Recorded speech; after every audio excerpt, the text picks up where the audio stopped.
Ini adalah video mengenai cara mengatur audio bawaan Honda HR-V tipe SE dan RS di head unit originalnya. Head unit ini memiliki sedikit settingan audio yang bisa dioptimalkan supaya menghasilkan kualitas audio yang lebih baik. Untuk mengatur settingan audio, sebaiknya sambil menyetel musik agar dapat langsung terasa perbedaannya. Di sini saya menggunakan koneksi Apple CarPlay via kabel USB. Untuk menggunakan CarPlay, Anda hanya membutuhkan kabel USB-A to Lightning dan langsung sambungkan ke iPhone dan juga ke port USB sisi kanan sini. Ketika terhubung, akan langsung otomatis masuk ke menu Apple CarPlay seperti ini. Untuk setting audio, pilih menu Honda.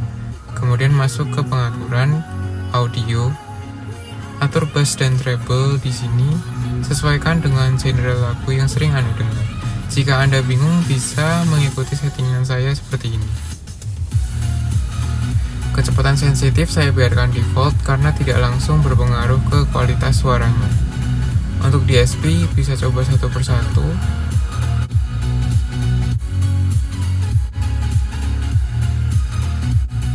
Saya memilih sangat bagus. Untuk sisi kanan ada fader dan balance.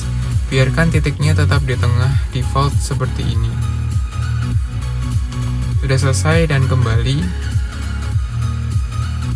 Masuk kembali ke menu CarPlay. Setting audio sudah selesai dan silakan coba hasilnya.